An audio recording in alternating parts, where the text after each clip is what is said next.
ಸ್ಪಷ್ಟವಾಗಿ ಗೆದ್ದಿದ್ರೆ ಆದ್ರೆ ಅಧಿಕೃತವಾಗಿ ಘೋಷಣೆ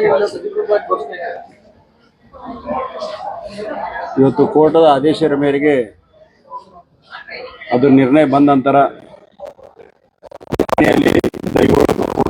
ಮಾಡಬಾರ್ದು ಮತ್ತು ಇದ್ದಂತೆ 19 ತಾರೀಕು ಕೌಂಟ್ ಮಾಡಿದಂತೆ ರಿಸಲ್ಟ್ ಕೊಡಬೇಕಂತ ಇವತ್ತು ರಿಟರ್ನಿಂಗ್ ಆಫೀಸರ್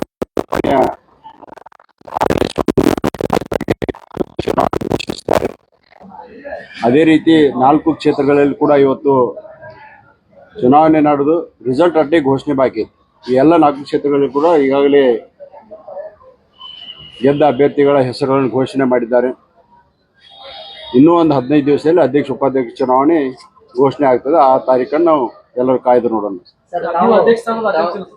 ಎಲ್ಲರೂ ಆಕಾಂಕ್ಷಿ ಇರ್ತಾರೆ, ಎಲ್ಲರಿಗೆ ಆಸೆ ಇರ್ತದೆ. ಆದರೆ ಎಲ್ಲರೂ ಸೇರಿ ನಾವು ಏನು ಒಂದು ನಿರ್ಣಯ ತಗೋತೀವಿ, ನಾವಿರ್ಬೋದು, ಬಾಲಚಂದ್ರ ಜಾರಕಿಹೊಳಿ ಅವರು ಮತ್ತು ಸತೀಶ್ ಜಾರಕಿಹೊಳಿ ಅವರು, ನಾವು ಸೇರಿ ಅದನ್ನು ಒಮ್ಮತದಿಂದ ಅಭ್ಯರ್ಥಿಯನ್ನು ಆಯ್ಕೆ ಮಾಡ್ತೀವಿ.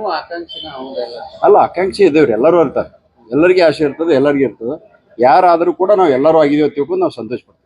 ಸರ್, ಒಂದು ರಾಜ್ಯದ ಬೆಳಗಾವಿ ರಾಜಕಾರಣದಲ್ಲಿ ಒಂದು ಸುದ್ದಿ ಹರಡ್ತಾ ಇದೆ. ತಾವೆಲ್ಲ ಏನು ಲಿಂಗಾಯತ ಟೀಮ್ ಇದೆ ಅವರೆಲ್ಲ ಸೇರ್ಕೊಂಡು ಕತ್ತಿ ಸೌದಿ ಬನಕ್ಕೆ ಹೋಗ್ತಾರೆ. ಮನೆ ಕ್ಷಣಕ್ಕೆ ಏನಂತಂದ್ರೆ ಜಾರಕಿಹೊಳಿ ಏನ್ ಬನ ಕಟ್ಕೊಂಡಿದೆ ಅಲ್ಲ ಅದನ್ನ ಕೈ ಬಿಡ್ತಾರೆ ಅನ್ನೋ ಅವರ ಎಲ್ಲಿ ಹೋಗ್ತಾರ ಅನ್ನೋ ಮೊದಲು ಕೇಳ್ರಿ, ಆಮೇಲೆ ನನಗೆ ಚರ್ಚೆ ಸಾಕಷ್ಟು ಇರ್ತಾವ. ಚರ್ಚೆಗೆ ಸಾಕಷ್ಟು ಇರ್ತಾವ. ಚರ್ಚೆ ಪ್ರಕಾರ ಆಗ್ತದ ಅಂತಲ್ಲ, ಯಾರಿಗೆ ತಮ್ಗೆ ಊಹೆ ಬೇಕಂಗೆ ಚರ್ಚೆ ಮಾಡ್ತಿರ್ತಾರೋ. ಆದ್ರೆ ಇವತ್ತೇನ್ ನಾವು ಎಲ್ಲರೂ ಕೂಡ ಒಂದು ಬನ ಕಟ್ಕೊಂಡ್ವಿ, ಆ ಪ್ರಕಾರ ನಾವು ನಡೀತೀವಿ, ಆ ಪ್ರಕಾರ ನಾವು ಮುಂದೆ ಆ ರೀತಿ ಏನಾದ್ರು ಯಾರಾದ್ರೂ ಫೋನ್ ಮಾಡಿ ಅಲ್ಲ, ಅಪ್ರೋಚ್ ಅಂತೂ ಮಾಡಿಲ್ಲ. ಅಪ್ರೋಚ್ ಮಾಡ್ರೆ ಕೂಡ ಅವ್ರಿಗೆ ಸಿಗುವುದು ಮಾತ್ರ ನಿರಾಶೆ ಅಂತ. ಬಾಲಚಂದ್ರ ಜಾರಕಿಹೊಳಿ ಹೇಳಿದ್ರು ಸರ್, ಅಪ್ರೋಚ್ ಮಾಡ್ತಿದ್ದಾರೆ ನಮ್ಮವ್ರನ್ನ. ಅದೇ ನಮಗಂತೂ ಅಪ್ರೋಚ್ ಆಗಲಿ, ಯಾರಿಗೆ ಅಪ್ರೋಚ್ ಆಗ್ಯಾರ ಕೇಳಿ.